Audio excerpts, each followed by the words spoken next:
Hi guys, James at Rampant Lion Reviews again for you today with another beer review. For this one, we are going to head down to Australia once again, and we're going to return to a brewery that has now featured on the channel a good few times before. Now, I've had some really nice beers from these guys over the last little while, a few different styles, but if people were to ask me about this brewery, I would say that they're best known for their different kinds of fruity, juicy, modern, smoothie, whatever we're going to call them, sour beers. We've had some really nice examples of those on the channel over the last little while, but they are apparently also really well known for their New England hazy IPAs, and that is something that we've not really had on the channel before. They do a bunch of other styles as well, and generally speaking they are a very, very well respected Australian craft brewery these days, so no doubt they'll feature on the channel quite a little bit going forward actually. But the beer we're going to have a look at today is one of their latest releases here in Hong Kong.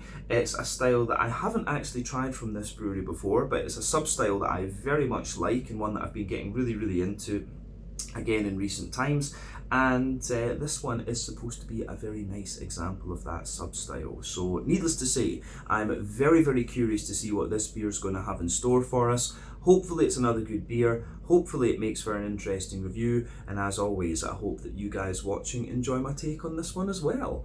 So yeah, for this review then, we are going to head to the state of New South Wales in Australia. We're going to go to Sydney, and to be specific, we are going to go to the Botany district close to the airport, and that means that we're going to have a look at another beer from the wonderful Drop Brewing Company. So this particular beer is called Sneaky. It comes in at 10% ABV, and this one is a New England hazy, whatever you want to call it, triple IPA. Now, this is yet another beer that I picked up from the wonderful Beer in Tsim Sha Tsui here in Hong Kong, and I wasn't actually intending to get anything from Drop during this the last trip that I went there. I was going to get some beers from Range because I saw they'd released some of those, but this one just kind of caught my eye because of the artwork, and then I read what was actually going on with this beer, and I thought this would be a really interesting one to review because there's quite a few sort of modern treatments of hops going on in this one actually, so we'll talk about that a little bit later on in the video. But yeah, this one was kind of an impulse buy, and I'm sure we won't regret it. But the other thing is, we haven't really tried any New England hazies from Drop Brewing on the channel, if memory serves me correctly. We might have had one a way back when I first encountered this brewery in Japan about a year ago, but yeah, this one should be really interesting nonetheless. So the Sneaky 10% New England hazy imperial triple, whatever you want to call it, IPA from the wonderful Drop Brewing in Botany in Sydney. So yeah, let's crack on with this one and see what it's going to have in store for us. As always with my reviews, I'll tell you a little bit about the brewery before we taste the beer. If you want to get straight to the tasting though, just fast forward. All the usual links can be found in the video description below. That's the brewery website, the link to my other reviews that I've done from Drop Brewing before, and we will no doubt add more to that list at some point in the near future. But there's all the usual social media down there. If you want to see more reviews, do please consider subscribing to the channel. The support that you give is massively appreciated, and remember, you can go into the channel homepage and search for beer using the geography tagging system. So just go in there, use the little search bar, put in your hometown, state, county, province, whatever you like. If I've reviewed beers from the area that you search for, they will pop up. Failing that, you can check out the playlist of beers from different countries. You'll find this one in the Australian playlist along with a number of other things, and you can of course check out the playlist of beers from other countries, and I do recommend you do that because there are some very interesting things on the channel these days. And if you're interested in Australian beer, do check out my friend Sam Smalley, who runs the channel Short and Stout Beer Reviews. He'll keep you a bit more up to date with Australia's beer scene than I can, and do check out the guys at Beer as well if you find yourself here in Hong Kong. But yeah, let's go on to my brewery notes then, and I'll tell you a wee bit about Drop Brewing once again then. So Drop Brewing, as I've mentioned to you already, are based in the Botany area of Sydney, very close to the airport, and this company was founded in mid-2016, although they wouldn't open their doors until 2019. And the 4 people involved in this company are Clay Grant, Meg Barbitz, Nick Calder-Scholes, and Liam Quinn. So Clay has a background in food catering, and he shared the idea with Meg, his wife, that he wanted to start a brewery, and she was very, very supportive of this. And she'd worked with tech startups and liked the idea of them having their own startup company. But Nick is originally from New Zealand, and he was the original head brewer at Garden Brewery in Zagreb, which is where he met Meg and Clay, who were on holiday visiting Meg's family. But Liam is Nick's best friend, and he was in the army but also got a lot of experience in the hospitality sector. So between the four of these guys, they had quite an impressive skill set to get started on their brewery. But Clay and Meg founded the company officially in mid-2016 when they designed the brand and started planning the company, and apparently they sold their house to found the business, and they also decided to use a little bit of the money to go and visit Croatia, which is where they met Nick, and he would join the venture in 2018. But the idea behind the name One Drop is that a single idea or action can change the course of everything, and that's what they say, that's what Clay and Meg say happened for them. They had this one idea and it changed the course of their life. But the brewery itself is located in an old paper mill, and they source their brewing equipment from the Canadian company DME, which includes a 12 hectolitre brew kit and 6 24 hectolitre fermentation vessels. That was the original kind of setup, but I believe they've expanded quite a lot over the last couple of years with bigger fermentation capacity and things like this. But they've also got a canning line in there from East Coast Canning as well. I do believe they have a tap room on site as well that you can go and visit, so that's definitely something that I'll need to do the next time I make it down to Sydney, hopefully in the next year or two. I need to go and visit Australia again and visit all of these breweries that I've been trying beers from. That is a must. But as of May 2024, when I'm filming this review for you, these guys have produced 380 different kinds of beer according to Untappd, and that number will no doubt continue to increase as time goes on. But like I said earlier, these guys have really made a name for themselves with their big smoothie sours, and they are great, by the way. We've had 2 of those on the channel so far, and you'll see a third one in a few videos time.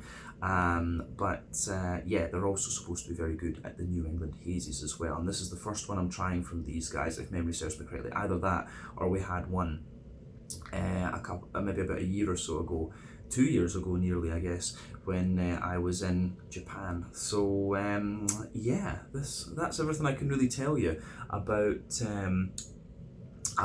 One Drop Brewing for the moment. If you want to learn more about these guys, you can check out the brewery website, you can follow them on Facebook and Instagram to keep up to date with all the latest goings on, and you can check out the Rate Beer, Untappd and Beer Advocate pages to learn a wee bit more about all the different beers that these guys have done. So yeah, let's go on and actually have a little look at the beer itself. So I'll just let you have a wee look at the artwork on this one before we open up. As I say, the angel wings and the beer in the middle, that was just kind of what caught my eye with this one. I thought that was quite funny. But yeah, plain gold top on the can there, and you can see the back of this one there. There's a little blurb about this beer, but yeah, I have to say, I thought this was really nice. And there you can see the One Drop Brewing symbol. But yeah, like I said, this one comes in at 10% ABV, and it's got quite a few modern hop treatments in this one. So they're calling it a thiolized triple IPA. So Sneaky is an ultra-modern triple IPA using the latest 2024 Motueka crop flown in directly from the Freestyle Hop Farm in Sunrise Valley, New Zealand, along with the first shipment of 2023 Citra and HBC 1019 hops from the US. And this is amplified with a double edition of Mega Motueka and Powdered Phantasm with a thiol-active yeast strain, extended conditioning time and Maui Nelson Sub-Zero hop keef. Expect a very hop-driven character, balanced with and intertwined with a potent free thiol expression. This is our postmodern take on the triple IPA.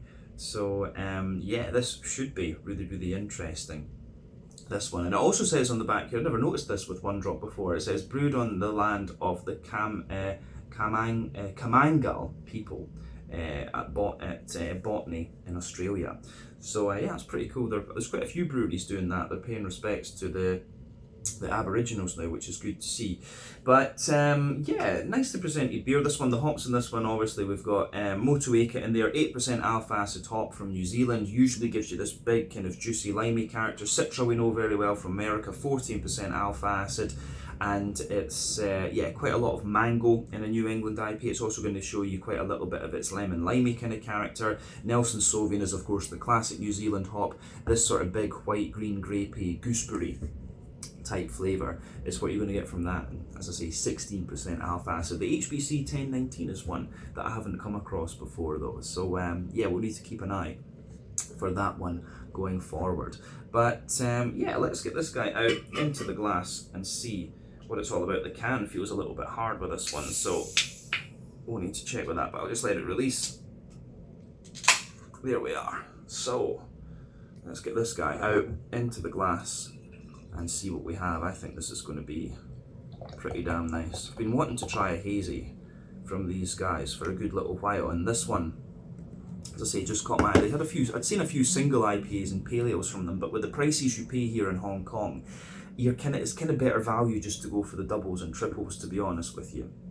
But yeah, anyway, before the head disappears on this one, you can see that this beer, we've got most of it out and into the glass, but it's poured with a lovely half finger of a frothy, I would say perfect white head. That is going to fade away very quickly though, but let me just bring it up to the camera there. You can see some medium-sized bubbles on the surface of the liquid, and it gets a little bit foamier the further up the head that you go. But you can see colour-wise, this one is a lovely kind of mango juice type colour. This one, I always like comparing the New England IPAs to different fruit juices because that's just what their appearance reminds me of. But yeah, remember the colour of your beer depends on a few things. One, the type of malts that you use. This goes a long way to determining your EBC rating. Two, length of your wort boil is also going to play a role, because the longer you boil the wort, the more the sugars caramelise and thus you get a darker colour of beer. But any barrel aging that you do or any adjuncts you put into the beer will affect its colour as well. But yeah, you don't often have to care about that when it comes to IPAs of any description. So yeah, that's that. But the level of haze in this one for a 10%er is, yeah, it's not the soupiest and gloopiest of ones that I've come across at this ABV, but remember the level of haze is determined by the oak content, wheat content, and to a degree what yeast you use. But yeah, this one, you can see it does have a nice little bit of opacity to it. Not too much in the way of visible carbonation, one or two bubbles making their way up to the bottom of the head there, so I can see. But it looks good, this one. It's pretty much what you'd expect appearance-wise from a New England hazy. So yeah, I think we can go on and have a wee look at the aroma of this one now then. So aroma section time. Let's do this. Oh yeah, that smells very, very good. You can smell, I'm thinking that when they talk about thiols in these beers, for me, it very often smells like Skittles. You always get that kind of fruity Skittle type note, and you can get quite a bit of that in this beer. But this one really gives you everything you kind of expect of the New England hazy. I mean, you've got a bit of breadiness in there, you've got a nice kind of big green component, very bright green component, and you've got lots of juicy fruitiness in there, but you can smell the kind of oiliness of the hops in there, because you know these things like Phantasm, these things like Phantasm and what was the other one there, the hop keef and things like that, these are all liquid hop extracts that give, you know, extra potency to the hoppy flavours in your beer, so it's worth bearing that in mind. So we're going to have, I think we're going to have quite a smooth green component in this one, but very kind of potent flavours. We'll just need to see. But let's break the aroma of this beer down then and just describe it for you a bit more in depth, as we always like to do. And we need to remember as well, this thing is 10%, so it is a bit of a monster. Oh, yeah, that's pretty good. So the backbone of this beer, you've got a little bit of like a very soft, fresh, white bready bread crust in this one. So yeah, you can smell that in there. Lovely, fresh, soft, white bready bread crust. There's a little bit of Jacob's cream cracker as well. So yeah, lovely little bit of Jacob's cream cracker in there. But there's a mix of different bready characters going on. There's a bit of that fluffy, plain loaf, as I would call it, white bread. And it has a little touch of graininess to it as well, actually. So you've got that bread crust, the cracker. There's maybe a very slight woodiness to this one as well. But yeah, you've got that fluffy white bread loaf in this one. Is there a little bit of brown bread? Maybe a very slight hint of a slightly sweeter brown bread in there as well. But you can certainly smell the wheat in this one. And that's interesting. As I've often said, for me, New England IPAs can lean. They've got 6 different things to think about when it comes to the malt base. You've got farmhousey, yeasty character, rye-lean and grainy side of things. Those are a bit more prominent in American brewed New England's right enough. But then you've got wheaty bitiness, oaty creaminess, barley malt, barley malt bread, wheaty bitiness, oaty creaminess, and the sweeter side of things. These are the 6 elements to look for, and for me, this is more of a barley malt and wheaty leaning New England actually, but I think the oats maybe come out a little bit too, but obviously with all these fruity thiols and things like that in there, the yeast is playing a big role. But yeah, for me, as I say, you've got that white bready layer with a bit of kind of graininess, crackery character to it, but you can certainly smell the wheat in this one. It's very dense actually, and at the back of the nose you get a hell of a lot of bite from the wheat at the top. The oatiness in this beer is quite interesting as well, because it comes across as being very, very creamy, but there is still a little touch of dryness to it. And you know, oats from different places can come across quite differently. European oats are certainly a little bit creamier than American oats, which I think have a bit more of a kind of porridgey smoothness to them. The Australians produce their own oats as well, so no doubt the Australian oats will be slightly different there, so I wonder if that's what I'm getting out of this. But the oaty character in this one, you do get a little bit of the creaminess there, but you can also smell a little touch of the dryness. But do remember that with New England IPAs, a very crude measure of how fresh your New England IPA is can often be how the oats behave. The creamier they are, the fresher the beer is, the drier they are, the older the beer is. And if we look at the canned on date on this one, it doesn't actually say, but it says best before the 9th of the 5th, 2025. So I'm guessing this was canned on the 9th of May 2024, which means I'm actually getting this beer when it's about 2 weeks old, 10 days, something like that, which is pretty damn impressive actually. So yeah, we're getting very fresh stuff from Australia, which is nice to see. I think we've said everything we need to about the malty side of this beer, other than the fact that it has a little touch of like biscuit to it, but really not all that sweet. So let's focus on the hoppy side of things then. So as I've often mentioned in New England IPA reviews, generally speaking, there are 3 types of hoppings that you can do.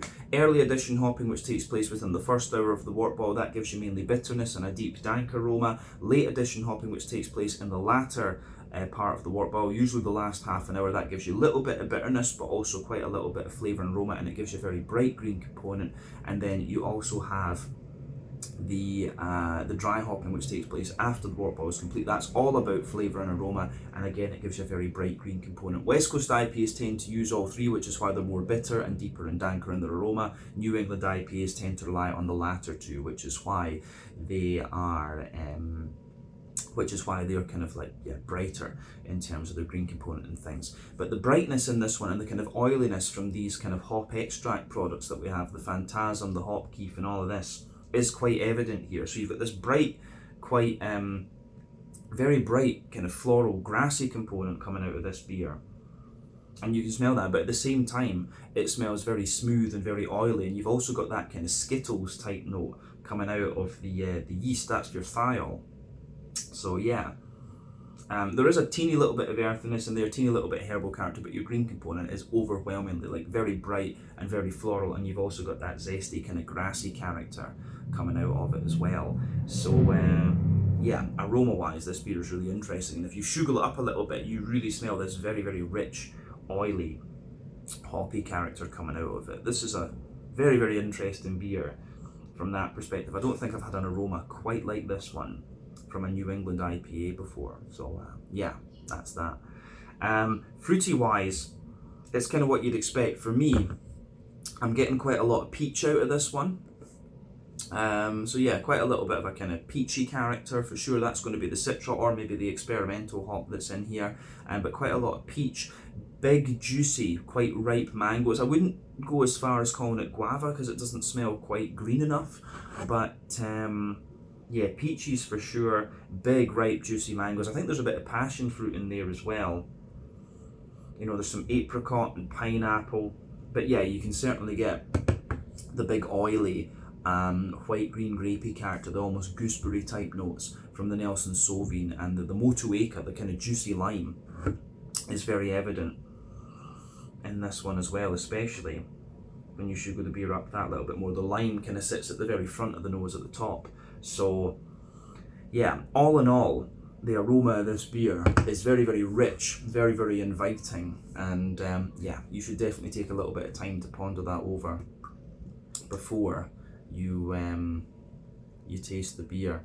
So yeah, as I always say, take a little bit of time to enjoy that aroma before you get stuck in, but I think it's about time that we taste this one and see what it's all about. So yeah, this one is the Sneaky, a 10% New England Hazy, Imperial Triple, whatever you want to call it, IPA with lots of kind of modern hop products in it from the wonderful Drop Brewing in Botany in Sydney. Let's get stuck into this one. Slàinte, skål, cheers.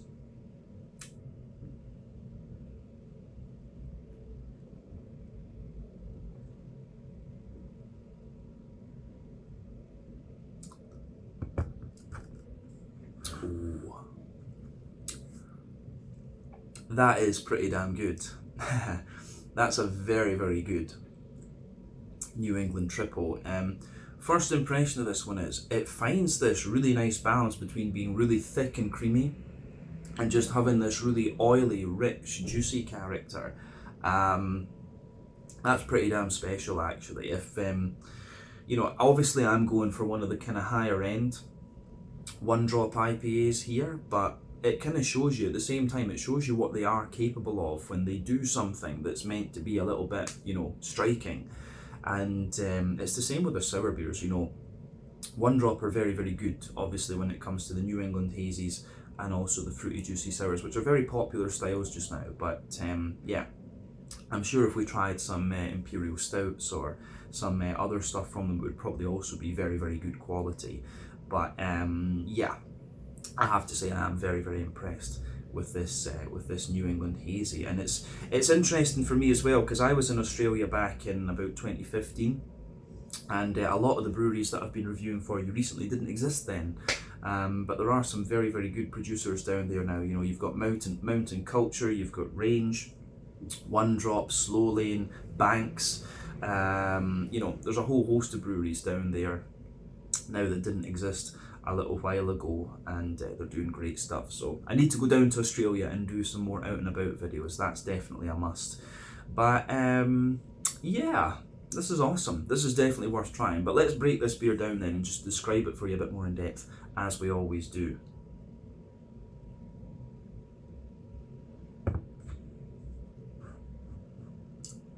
Yeah, you do get that Skittlesy note out of this one for sure. But yeah, middle third of your palate then. The backbone of the beer, you've got that lovely, fresh, white bready bread crust in there, and that forms the backbone of the beer. If you move further forward on that middle third of your palate, there's a little touch of woodiness comes out of it, and then you do get a little smattering of cracker. But what I really would want to emphasize with this beer is that that backbone is very, very, very soft. It's not kind of dry like you get with quite a few New England IPAs. This one is very, very soft.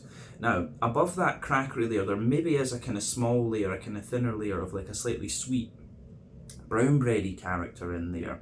And you do get a wee bit of sweetness out of the breadiness in this one. And, you know, at 10% ABV, that's something that should kind of be expected. But on the,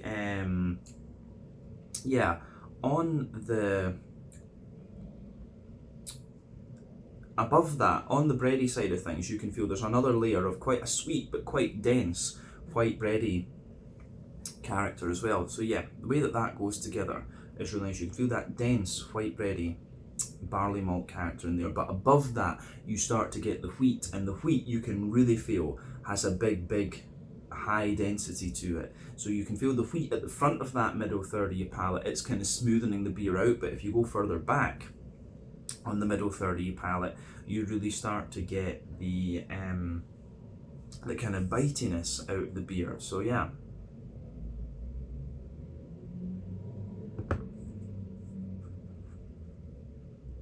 So yeah, there's a really nice sort of bitiness to the wheaty side of this beer, but the whole thing into the aftertaste, it really smoothens out, and you get this big oily, juicy kind of character out of it, which I think is really, really nice. So yeah, big smooth wheaty kind of character in there, bit of a bitey wheaty note as well, and then on top of the wheat, actually, you start to get the oaty side of the beer. So it's almost like The oaty layer, as you go down that middle line of your tongue, you can feel that nice, dense, creamy oaty character there. But then as you move out toward the edges of the palate, it sort of just dries up a little bit and you start to get some of the drier side of the oats as well.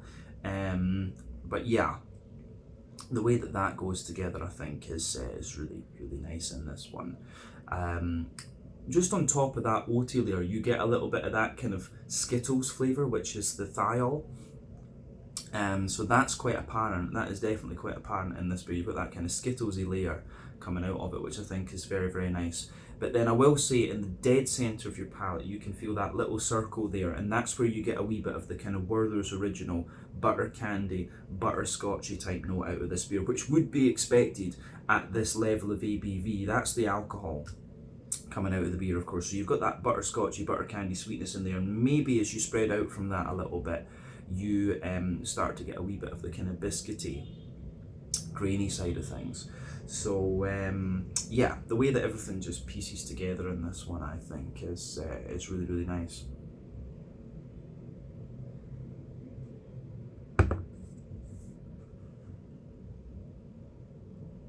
So I think we've covered the middle third of the palate at that. So let's go to the back third of the palate. And as I've often said, sweeter flavours come out further forward on your palate, more dry and bitter flavours come out further back. And the back third of your palate is going to give you very similar flavours to the middle third of your palate, just at different intensities. So the back third of your palate with this beer then, on the border region between middle and back third of your palate, you get a little bit of bready build up in there. You've got a wee bit of the brown bread in the base, but then it's mainly like quite an airy and bright white bready character. But yeah, the base of that back third of your palate, you can feel the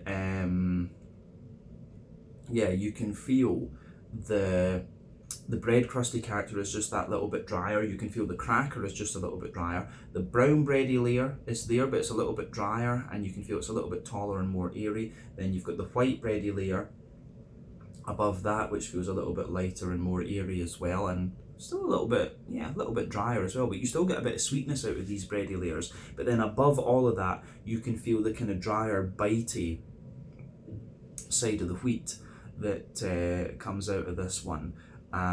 So yeah, the way that that pieces together too, I think, is really very, very nice. So yeah, the wheaty bitiness that comes out of this one, I think, is a bit more pungent into the aftertaste, and certainly on that back third of the palate. Then above all of that, you start to get the yeasty notes coming out of this beer.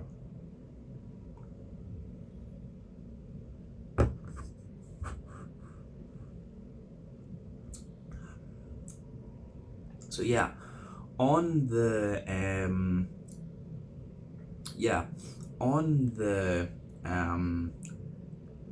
yeasty side of things, then in the dead centre of your palate, you've got that dense, quite sweet, white bready character in there. So you've got a dense, sweet, white bready note in there. Then around it, you get a lighter, more kind of grainy, farmhousey white bread, and then the very edge, you've got a little bit of what feels like a more kind of brown bready bread crust. So yeah, the yeasty character that comes out of this one is quite interesting, like a very light sort of farmhousey brown bread. But yeah, definitely back third of your palate, you can feel the flavour is taller. Then as you move further forward into the middle third of your tongue, it just kind of condenses down and squashes together that little bit more. So yeah, the way that all of that kind of pieces together, I think, is really, really nice in this one. So yeah, that's pretty cool.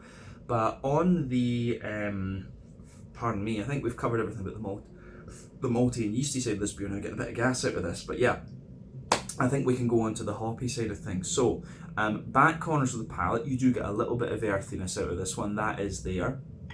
Wondering if that's the experimental hop in this one, but yeah, as you move further forward, it's a little touch herbal, and as you push further forward toward the kind of front corners of your palate, it certainly gets more sort of floral and aromatic for sure. So you get that nice big floral aromaticity. It does have a wee bit of spiciness to it, but you can feel the smoothness from the phantasm and the, what's the other one called, the hop keef in there. But yeah, around the front curve of the tongue, it's lighter and more grassy, but still quite oily and smooth. So yeah, the smoothness that you get out of that green component in this one is definitely because of those hop extract products. But let's focus on that front third of your palate then, and the fruity side of things to round off our flavour description. So yeah, border region between front and middle third of your palate there. You get a little bit of the brown bread in the base, and then the white bread spreading further up, but the base of that front third of your palate is a very, very soft bread crust, very light smattering of cracker. Then you've got the brown bread, the white bread, and the very smooth wheat, and then you get that nice oily bubble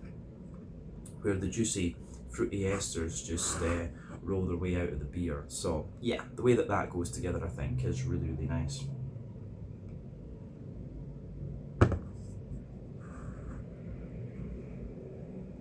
So yeah, the fruity side of this beer is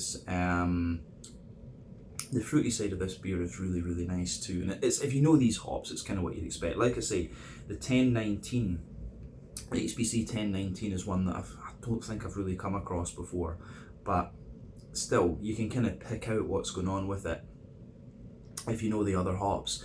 But at the back of that front third of your palate, that oily bubble, you get a little bit of the sharper peachy notes for sure. And then as you move further forward, you get a little touch of passion fruit, but not that much. It's a very bright, juicy mango in there, but I'm getting a lot of like apricot, maybe some papaya and pineapple in there. I think the 1019 might be contributing to that a little bit. It's very bright, very soft, tropical fruits. But yeah, as you go into the front half of that front third of your palate, you've got the nice big oily, you get the nice big oily notes from the Nelson Sauvin underneath. So yeah, lovely big oily Nelson Sauvin character in there, that white, green, grapey, almost gooseberry-like thing, and then you can feel just a little bit of a more juicy, limey character.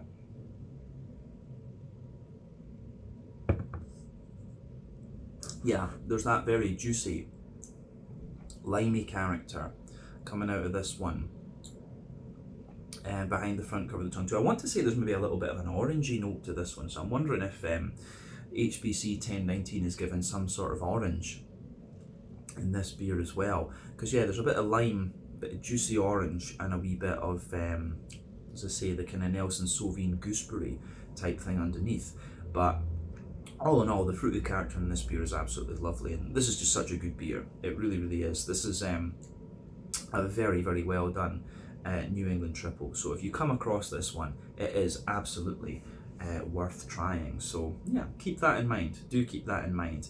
Yeah, I think we can leave it at that for our flavour section. Let's just round off with a wee look at the mouthfeel then.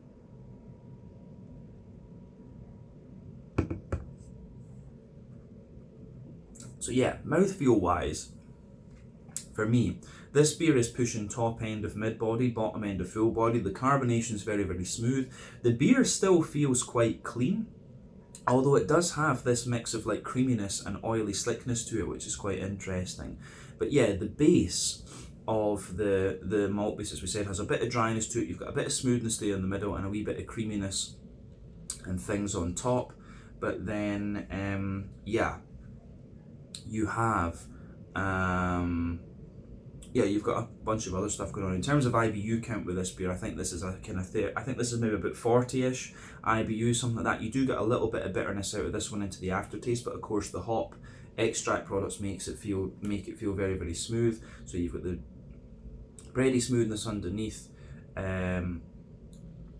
you've got the dryness underneath, the smoothness in the middle, the creaminess on top, and the very slight sweetness. Then you've got this big, oily, juicy, fruity character to this one as well. But like I say, this is a beautiful, beautiful beer. If you come across this one, it is absolutely worth trying. I paid a little bit more for it here in Hong Kong, of course, but I certainly don't regret that. This was a really, really nice one to try, and I've wanted to try a hazy from these guys again for quite a little while. So yeah, let's leave it there. This one was the Sneaky, a 10% thiolized New England Hazy, Imperial Triple, whatever you want to call it, IPA from the wonderful Drop Brewing in Botany, Sydney, New South Wales, Australia. Again, thank you for watching my beer reviews. Until the next time, please like, subscribe, share, all the usual YouTube stuff. Let me know your own thoughts on this beer in the comments section below. Let me know what your favourite beers are from Drop Brewing as well, and we will no doubt return to these guys again at some point in the very near future. But until the next time, slàinte, skål, cheers, and catch you guys in the next review. Ciao just now.